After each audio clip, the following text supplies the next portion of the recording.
Welcome to That 80s Show. Once a week, we go boom boom in our rooms. Hello, Dori. Well, maybe you go boom boom in your room. I don't want to know about anything about that, though. Okay? Oh, we've been friends for many years, Paulo. We have been friends for, I feel like, most of our lives. And I try to get over you in your tidy whities at my birthday party. And now you're telling me that you're going boom boom in your room. It's too much, okay? I can't do this. There's a lot to unpack there. There's a lot to unpack. Long-time listeners of the show will know that I went to Dori's 80s themed, of course, it was an 80s themed birthday party. He had a wham cake. Dori had a wham cake. Did, indeed. Is it the same picture that was on your cake that we use in our profile picture on the Facebook page? Well, we shuffle the profile pictures around, but yes, one of those pictures was the cake. Was the cake. I'm not going to confirm nor deny what part of George Michael I ate. But it was an 80s themed party, so I, of course, came as Tom Cruise in Risky Business. And we all know what scene I'm referring to. and I think one best undressed. If I remember correctly. Yep, quite right. Best dressed and best undressed. Oh my word! You know, I think I'm glad that you actually remind me of that, because if you're listening on the podcast, you wouldn't have heard the opening song. It is "Boom Boom." Is it parentheses or brackets? And let's go back to my room. By Paul Lekakis, played out on the live stream, and. I don't quite know where I was going with this, but because I'm thrown. I'm so thrown. What made you draw the parallel, actually? I don't know. It's how my brain works funny ways. Okay. Like, I mean, you make so many jokes all the time about, lying there on the fluffy carpet listening to George Michael. Yes. What kind of carpet is it again? Remind me. It's always like shaggy. It's always shaggy rug. Shaggy rug. The shaggy rug. I think it's just been years and years and years of you just making all these innuendos, and then you start the show with boom boom, and it's the first thing I thought of was you at my birthday party. In my tidy whities. You know what? I'm actually reminded of what I wanted to say. So the place that you had your birthday party at was, and it's closed. I passed there now. It's like a catering place. It was a bar called Amuse Cafe. And no one knew that it was quite a notorious gay club or a gay bar. Until you go to the bathroom, it's like, there is a lot of male pornography on these walls. I mean, it wasn't officially a gay bar, but the owner was gay, and I mean, there was just it was a very gay-friendly place. Yes. So, I mean, I chose it for the Miracles for my birthday. Of course. It was just, it's quite surprising and great bar. Amuse Cafe. So just get us on a point there is that last week we were meant to talk about the story is a notorious one-hit wonder, Paul Lekakis with Boom Boom. A huge song in the 80s. And we kind of like wondered what he has ever gotten up to. Whatever happened to him, surely he's dead, right? Because we just assume everyone we haven't heard from in a while is dead. He's not. Yeah. He's still alive, making music. But quite a sad story that he had. So obviously he has this massive hit in the 80s. Paul Lekakis in the 80s, if you don't remember, we'll put up a picture on that 80s Show SF Facebook page. Gorgeous. Model, chiseled looks.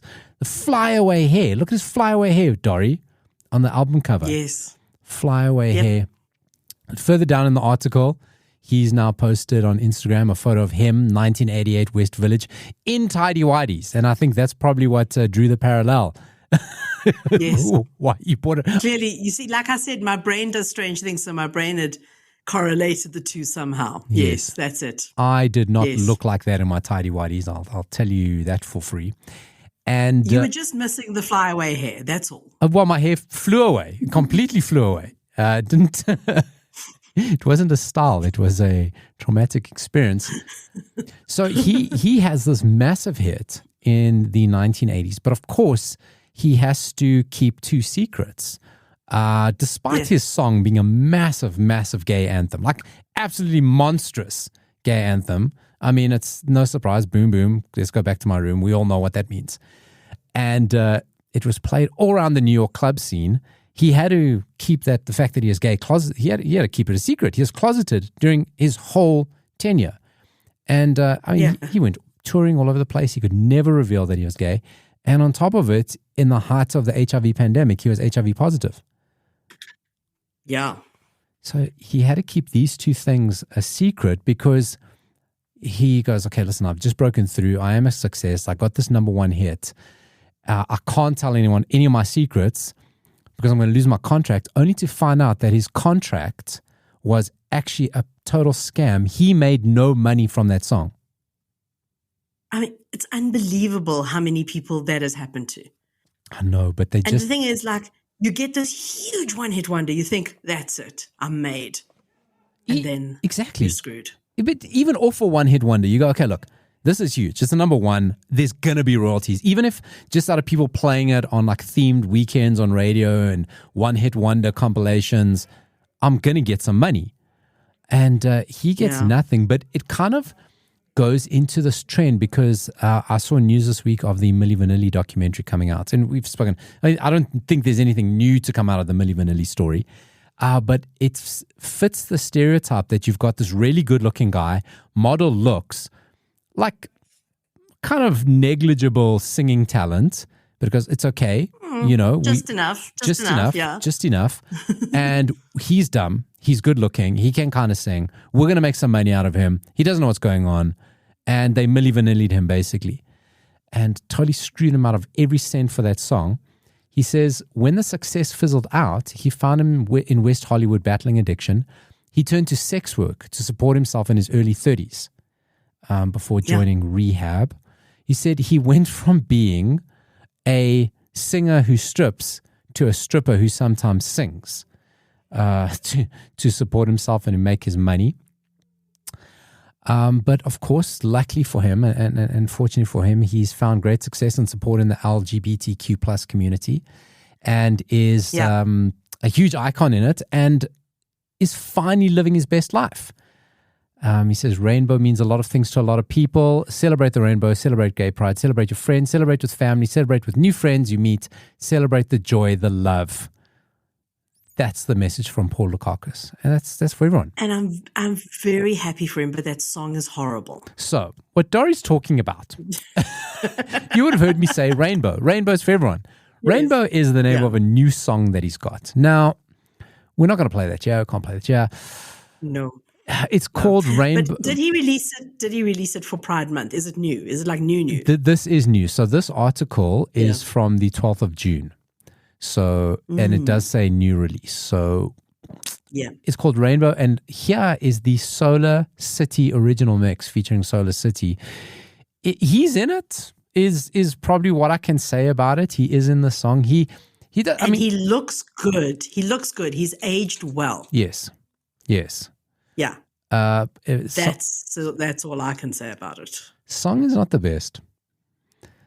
There's a lot of preening to it. But hey, listen, good for him. He's been through hell. He's still out there making music that he wants. I mean, some may argue that the song we know him for it's like, hold on a second. You're expecting the guy who made the Boom Boom song that wasn't the Venga Boys to have made something better. Joke's on us. I know. And the thing is, I've always loved that song. I loved it in the 80s. I still love it. It might not be one of the greatest songs, but there's something really cool about it, and it's iconic in its own way. Yeah. There's something about it. It's unique. It is. Okay, I'll buy that.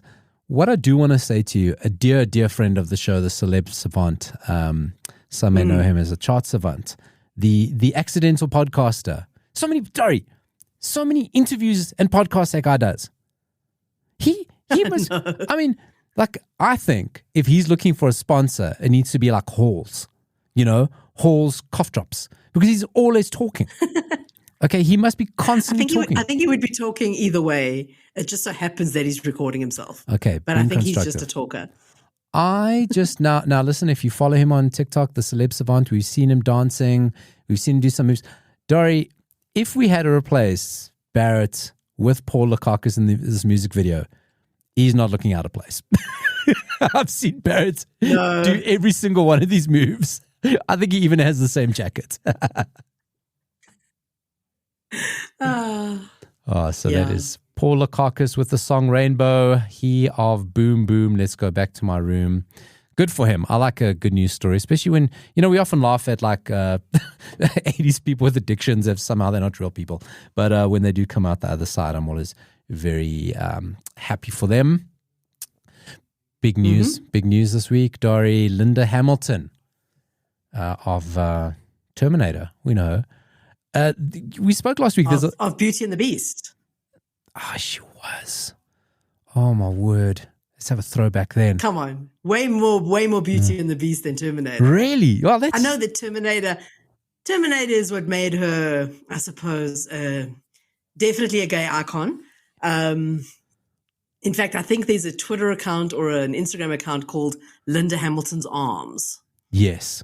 And I know many of my gay friends go on about Linda Hamilton's arms. Well, because she did work out to death for that role in Terminator. Well, she actually had amazing arm muscles. That's it. She actually tells the story. Like we said, there's a lot of Arnold Schwarzenegger content. There's a documentary about his kind of career, and she's in it. And she tells the story of when she wasn't as jacked in the first Terminator, but she got jacked for the second one. No. Right? Yeah. So, Arnie hadn't really seen her in costume. When she comes walking out and her arms are jacked. They're like prime Madonna arms. Her arms are jacked. And even Arnold was like, what the hell? Look at your arm. Like, he's so ripped. And she's like, yes, I'm getting complimented by Arnold Schwarzenegger. I've done something right. So even he was like, wow, your arms are fantastic. So I think she's more of the arms. Linda Hamilton of arms she fame. was competing against his arms. Yes. So she pops up there. Beauty and the Beast. Oh, I remember that show. I remember in South Africa it used to be on Sundays. What was it? Who played Beast? Vincent? It wasn't Vincent D'Onofrio. Ron Perlman. Ron Perlman. That's it. He didn't even need the makeup. His name was Vincent. The character's name was Vincent. His name was Vincent. So it was based on the classic Disney story, except the Beast lived in the sewers underground. The sewers, yes. What a crazy story. Of New York. And it wasn't based on the classic Disney story. It was just the name came from that. It wasn't that at all, actually. But they couldn't be together. There was a single singing candlestick in the one episode, you remember? How have we never spoken about this show under our movie and TV show recommendations? I've got to think it was like a 1990s. There is no way we have gotten, Dori, we've been doing this show in this format for over 3 years. I think it started in the 80s. I'm looking it up, but I swear it started in the 80s. Because I remember being quite young when I watched it. Dori, you're probably right. And if it has done, and we have not commented on it, I think we've just let all 80s fans down. That you go, why? The shit you guys talk about.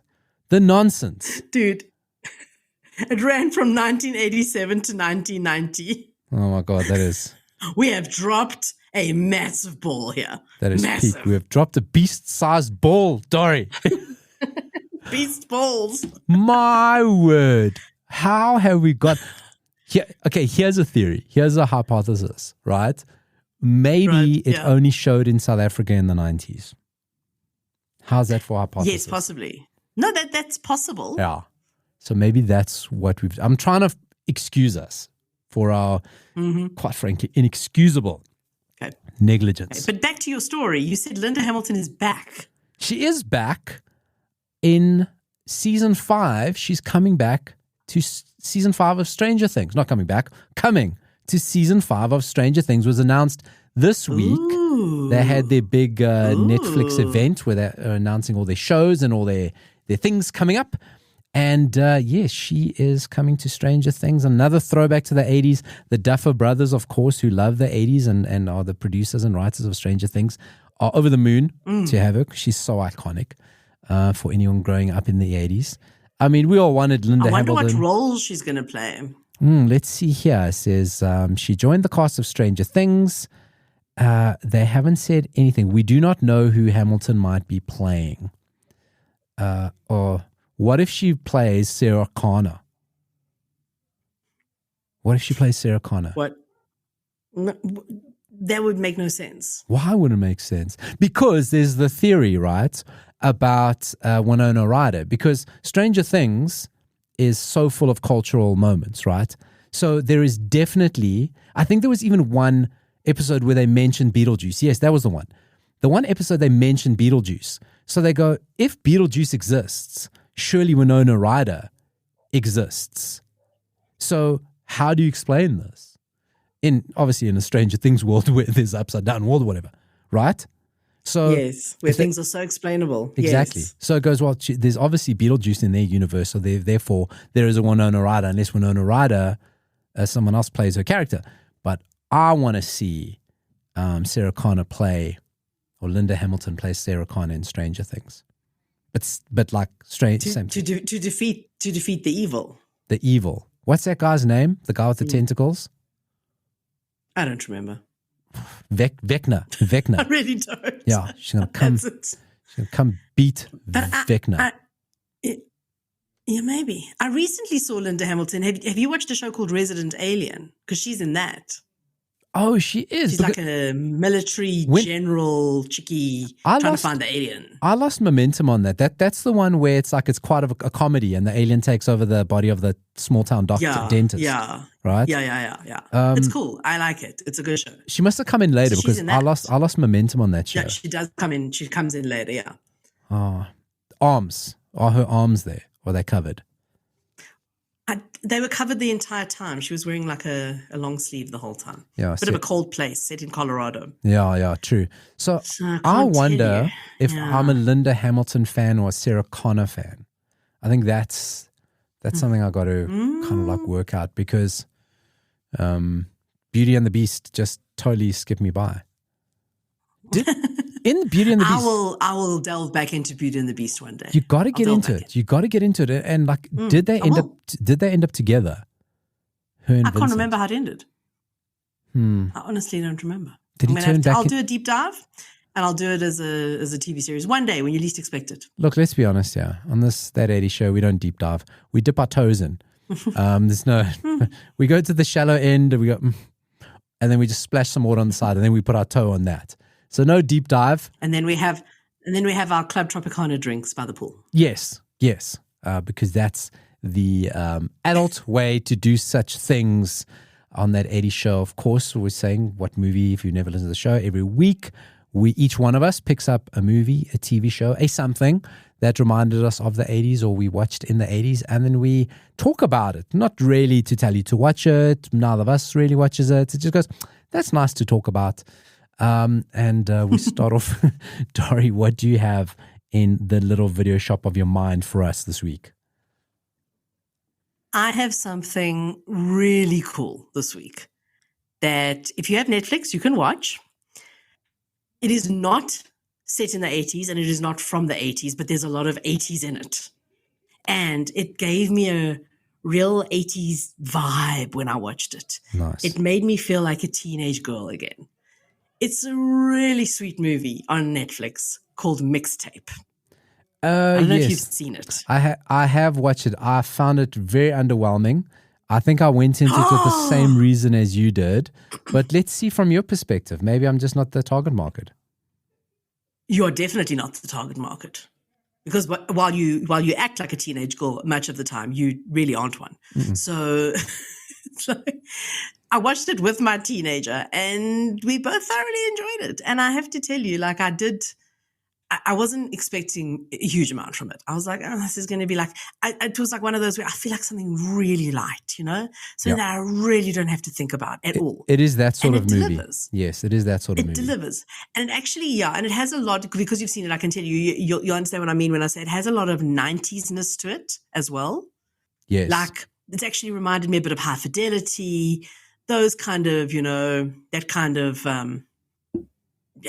feeling, whatever you want to call it. But the basic idea is that there's this girl, and the movie is set in 1999. It's just before Y2K, and everyone's freaking out about Y2K, which I remember quite well. It was quite funny. And this girl, she lives with her grandmother. Her parents were killed in a car accident when she was 2 years old, and she desperately is trying to like learn more about her mother, who she never really knew. And the grandmother doesn't talk about the mother. And then she finds a mixtape that her mother made when she was still alive.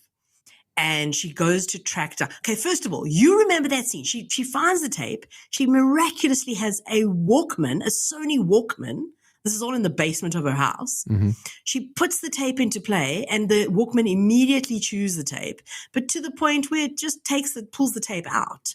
She takes the tape out of the thing and is like, oh, well, that's it. It's broken. And that was the end of that. Yeah. And I'm like, wow, like you don't know the tricks. You don't know how to fix it. You don't but know. Anyway, Where's that was pencil? the whole premise. Where's the pencil? Where's the pencil? Come on.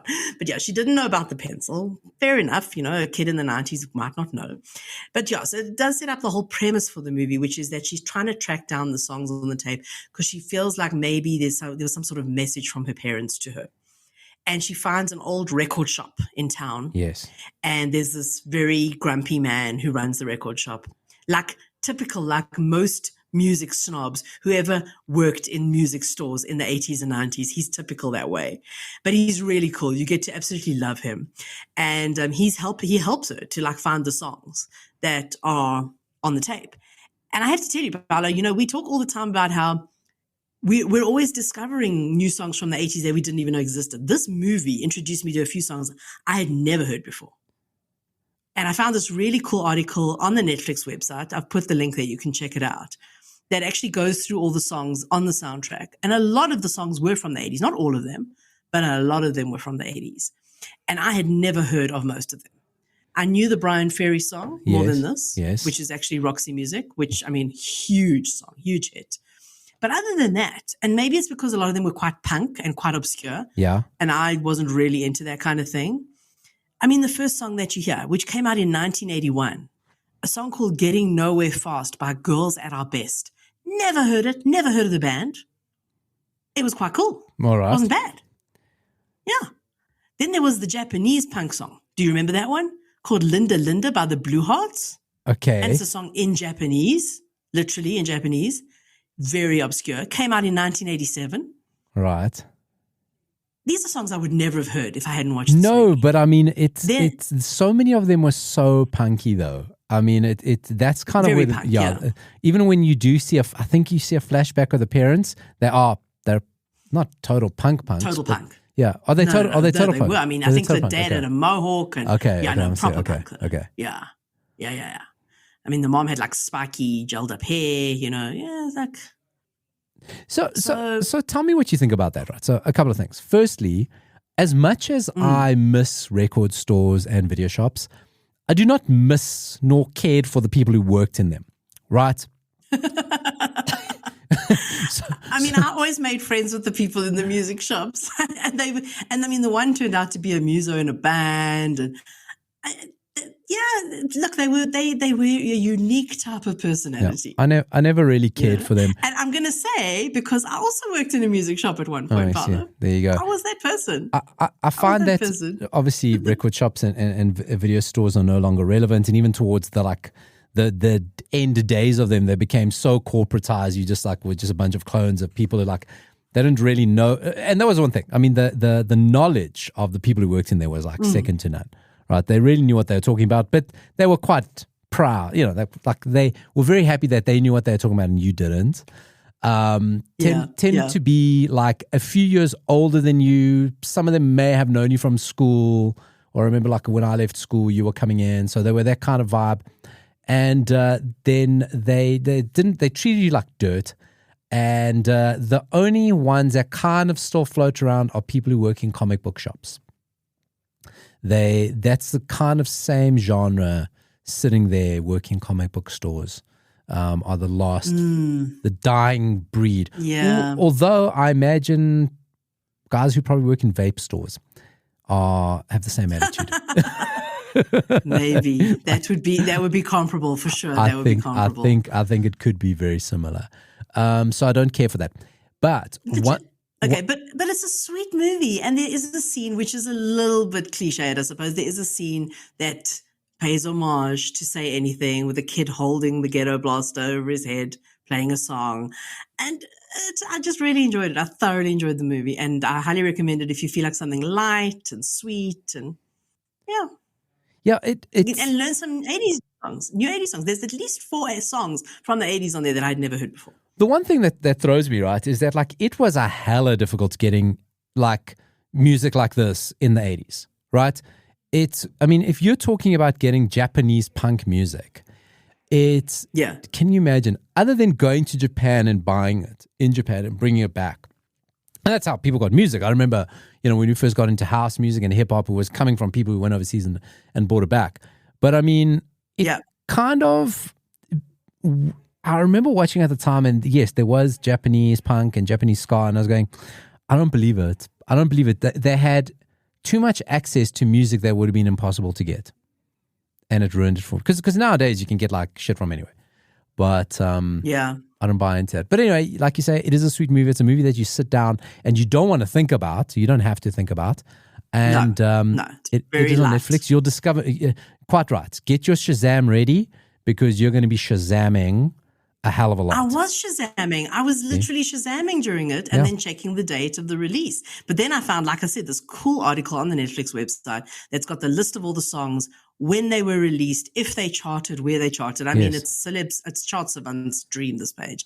But it's very cool. I'll put the link on our Facebook page for this page that has got the link to the songs, so that if you don't want to sit through the movie, maybe you don't have teenage girl tendencies and you don't want to sit through the movie, but you want to check out the songs, they'll be there for you. Yeah. Okay. That's some good stuff. Mixtape. I actually did see it in my recommended the other day. So thanks for bringing that to the table. I'm not going to jump straight into my movie first, just right now, because I want to read you a list of 10 terrible 80s movies we can't help but love. Okay. And my movie's number 1 in this. Okay. Right? So, okay. Number 10, and we've spoken about this. Yeah. Killer Clowns from Outer Space. Oh, God. Okay. I've never watched it. Won't watch it. It was the best. Right. Do you remember when we used to have Red Nose Day in South Africa? Yes. They always showed this. Every year, Killer Clowns from Outer Space was on there. Loved it. There's another movie called Maximum Overdrive, a horror comedy written and directed by Stephen King. It follows a group of people holed up in a North Carolina truck stop after a comet causes radiation to make all the machines on Earth come to life. It sounds phenomenal. How about this? Cannibal Woman in the Avocado Jungle of Death. I've heard of it, but again, have not watched it. So it is a feminist professor recruited to contact the Piranha Woman, an all-female cannibalistic tribe who believe men are only good as a food source. It's a parody of Indiana Jones, apparently. This one, is this the Matthew Broderick one, The Last Starfighter? I think it is. I think it was one of his first movies, where he's a kid who plays a video game. Are these all from the 80s? All from the 80s. All from the 80s. Okay. Last Starfighter, it's Matthew Broderick plays a video game and does really well at it, not realizing that it's actually that's not a bad movie. It's movies we love to hate. I don't think it was bad. You're actually quite right. Okay. Here's a movie we hate to love. Hate we to hate love. to love, not love to hate. Well, but there's a difference. Here's a movie that you spoke about. Girls Just Want to Have Fun. You've recommended this movie.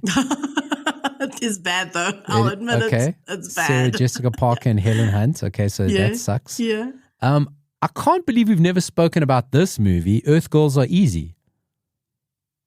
I've watched it. Wow. Yeah. I think I've watched it. The name's very familiar. Because here's the cast. Young, Gina Davis, Jeff Goldblum, Jim Carrey, and Damon Wayans.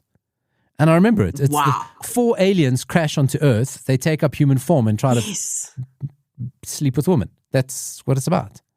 I mean, what else would aliens do? Of course, especially if you're Jim Carrey and Jeff Goldblum specifically.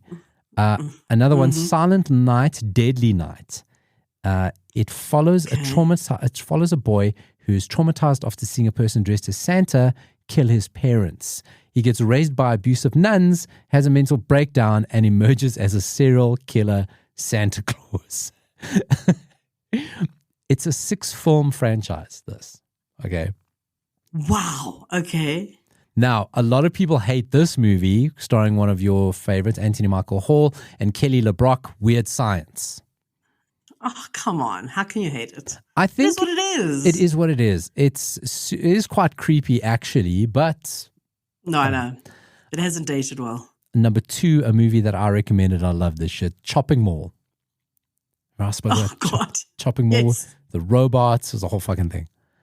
But the movie I'm going to come to you this week is, there was a thing in the 80s with nerds, right? So Okay. in the 80s, everyone hated nerds. Like, people hated them. Like, if you were clever, scientific, you were a nerd and you got beaten up. But normally, like, if you actually look back at it now, it goes, they won't just get beaten up because they are nerds. Most of the times they got beaten up because they were perverts as well. You know, like all the nerds in Revenge of the Nerds, it was very over the top why they got beaten up or ostracized, but they were always spying on people in showers. They were watched people having sex. They were perverts. If you go back and think about it, right?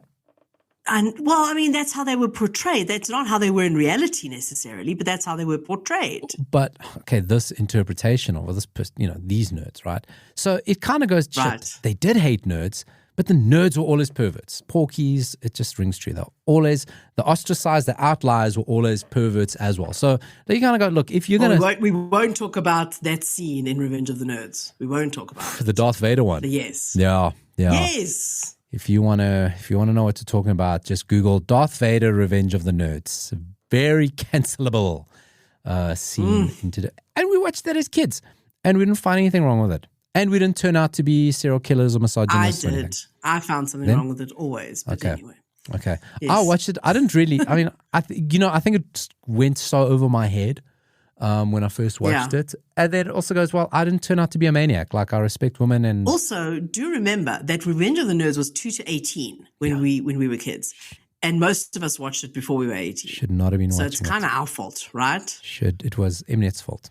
It was Mnet and the easy way you could override the parental control button on the old DSTV decoders. It was their fault.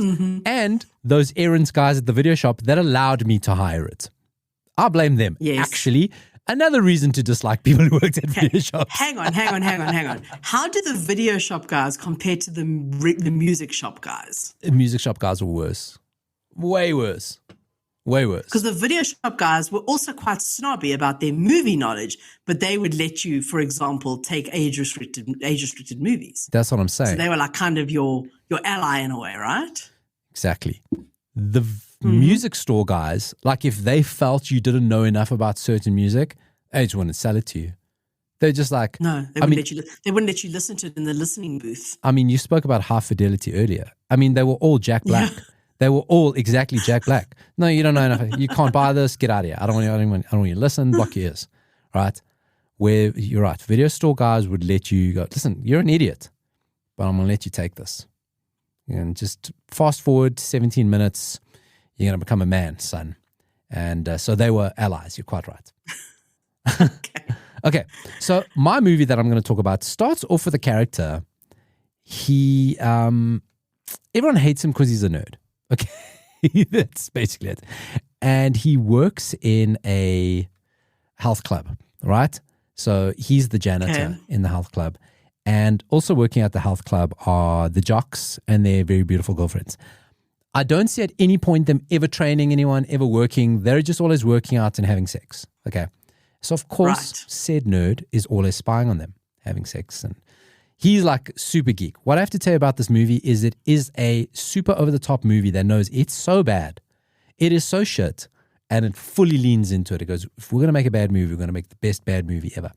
You would have seen this movie, or at least I know your husband would have seen it, and he would have tried to make you watch this movie because it falls into body horror.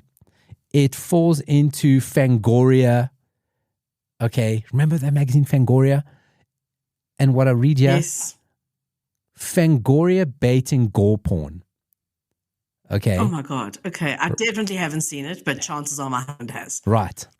So this nerd, What is it called? this geek gets caught watching all these jocks shenanigans, and they chase him. He runs away. He falls out a window into a vat of toxic goo, and he mutates. Why is there a vat of toxic goo? Why is it there? Because some delivery men were supposed to take it to go get rid of it, but they needed to smoke a doobie, so as they say, and they stop Okay, it. but why was it there in the first place? Where did it come from? They were smoking a doobie. They were taking it to dispose of it. But everyone in this movie is a miscreant. From where? From the gym? No, from somewhere. They stopped in the alleyway at the gym.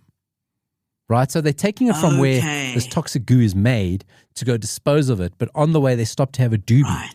Right? And he falls in and he mutates into, also the title of the movie, The Toxic Avenger. Oh my God, I've seen the poster. I definitely haven't watched it, but I know exactly what you're talking about. Oh, in the poster is the Toxic Avenger. He is holding a mop as his weapon. And he now then goes, shit, I've got superhuman strength, superhuman speed. I am a superhero. I look terrible. My face is all melted. I've got boils coming out of my arms, but I am super powerful. The city that I live in is a cesspit, right? So I got to clean up the city and I got to take revenge on all these jocks who have been doing me wrong. And he systematically goes around beating the shit out of people, right? And killing gangs, killing gang members, but all is in creative ways and all is with a pun. So there's one, well, you got a question? Ask me. I do have a question because I'm looking at the poster again. Did he look like that though? Because I mean, that is not an attractive face. So when he mutated, did he look like that in the movie?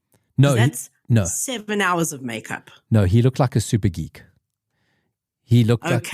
Oh, no. In the movie, in the movie, he did look like that.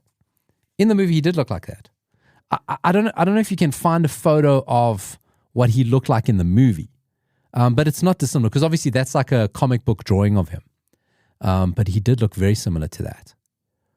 Right? I'll look for the pic. I'll look. Yeah. So, but of course, a face like that, you can't love him, Dori.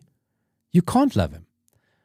So he goes, he follows a gang into a restaurant, and this gang decides they're going to hold up the restaurant. Dori, they shoot a seeing eye dog, this gang. This is the type of movie it is. They shoot a seeing eye dog. Okay? What?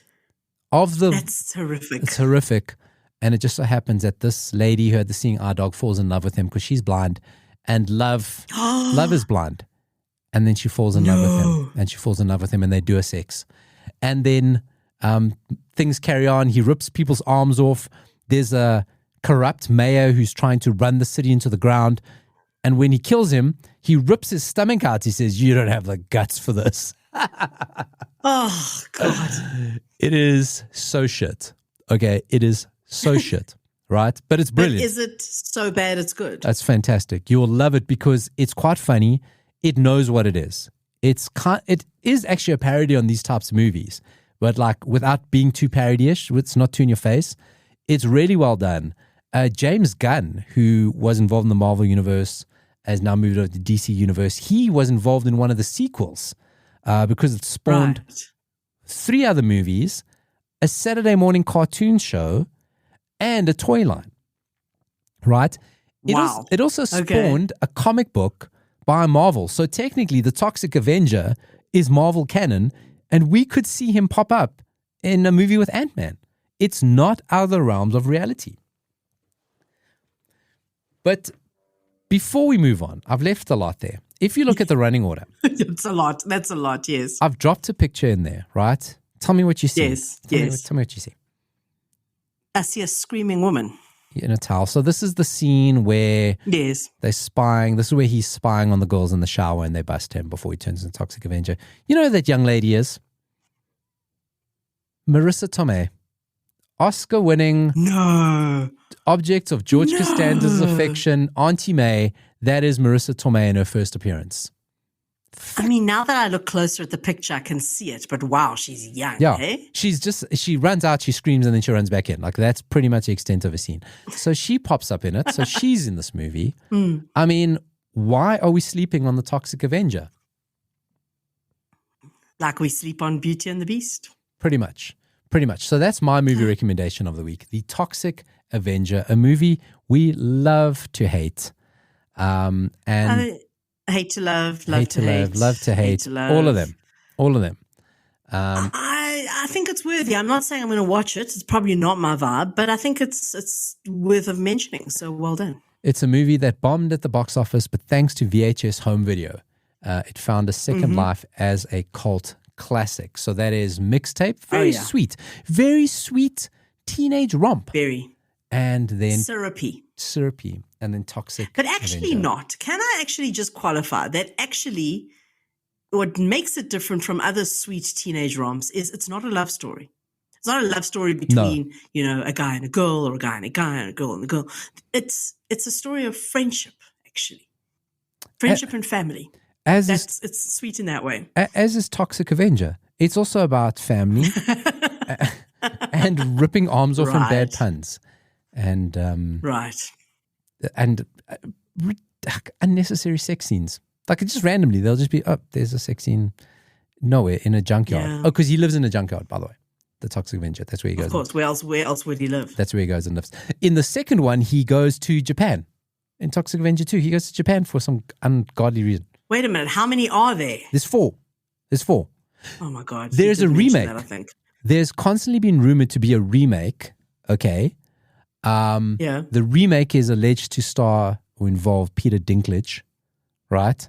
Mm-hmm. Amongst others. Mm-hmm. Elijah Wood is also been attached to the remake. There is a Broadway show, Dori, of the Toxic Avenger. This thing is bigger. Wow. This thing is bigger than any of us.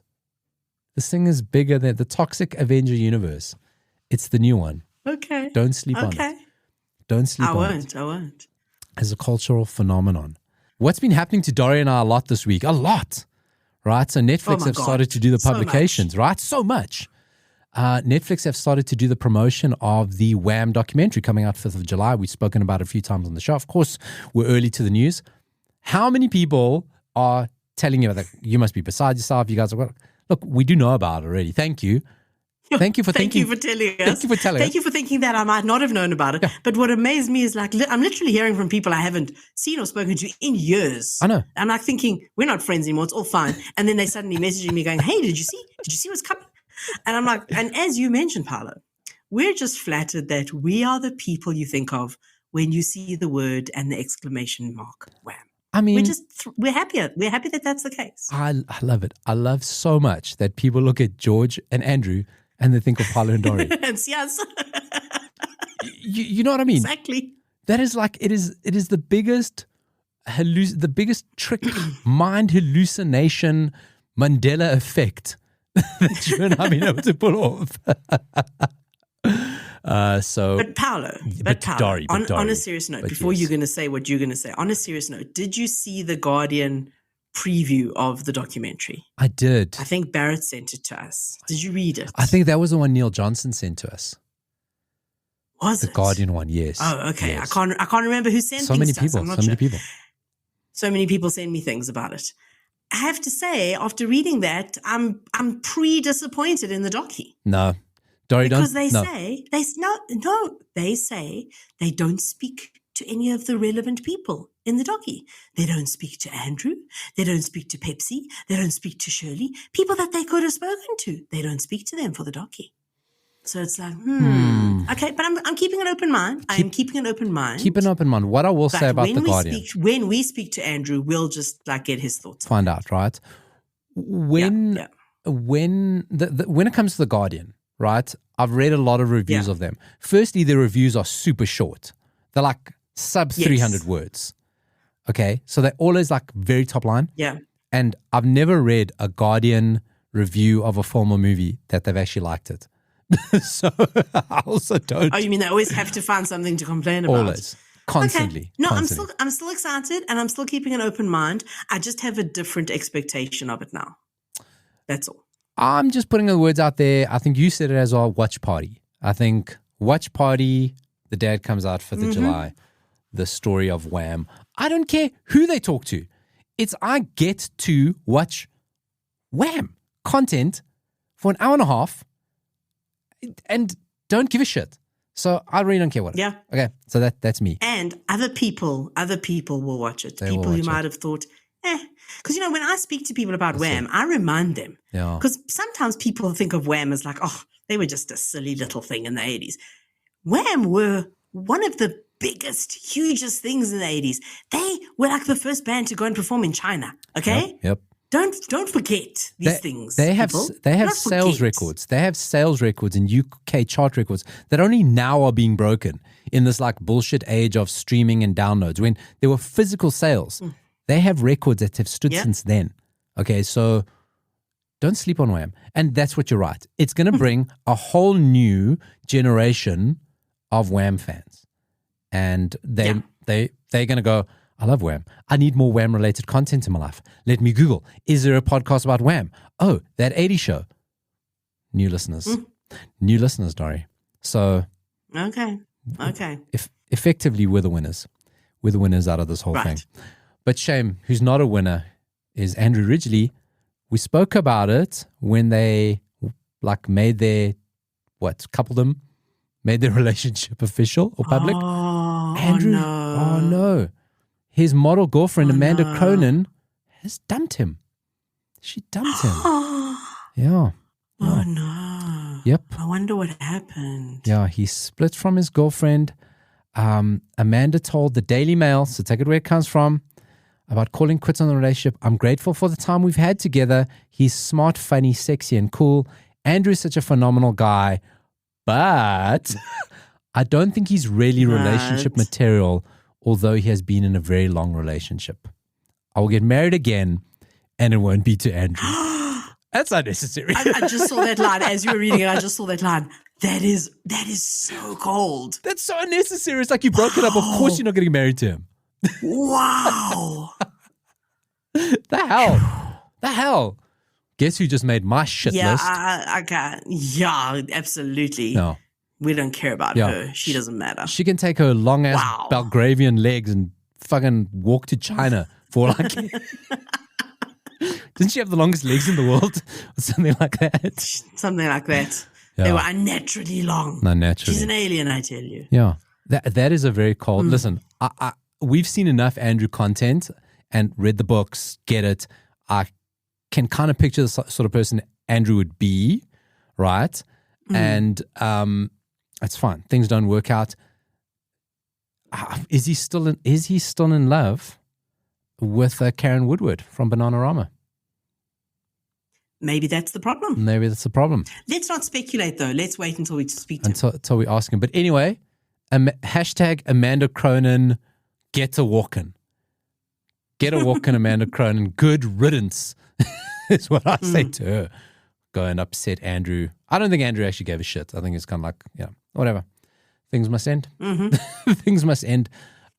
So I just did a quick roundup of like some of our favorite 80s people, what they've been to, why they've been in the news. Love Dolph Lundgren. Do I love his nipples more? I don't know. I can't really separate the man from the nipples.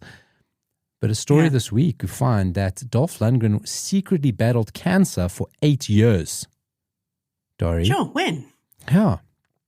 So he's recently, battled for 2 or 3 years. Sorry, I take that, not 8 years. He battled cancer for 2 or 3 years, and he kept it a secret. So this was, he battled for 2 or 3 years. He had kidney cancer, which spread. He was going to start production on Aquaman and The Expendables. When they discovered it, he, different tumors. He had tumors in the lung, stomach, spine, and took a break, spent some time with family. He is in remission, but he didn't want anyone to know he had surgery, had a tumor removed. They did scans. Everything is fine. He's in remission so far. And he had the secret cancer battle. No, I lie. It was 8 years.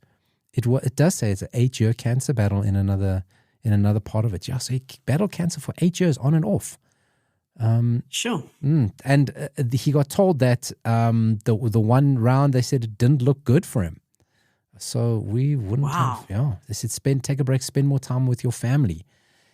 So that's Dolph Lundgren, a secret cancer battle. When they say that, you know there's a problem. Yeah. When they say that. So thankfully he's in good health. And then, of course, if I see what Dolph Lundgren's up to, I got to find out what David Hasselhoff is up to. And that's what I want to finish the show off with, a check-in on David Hasselhoff, who loves trains.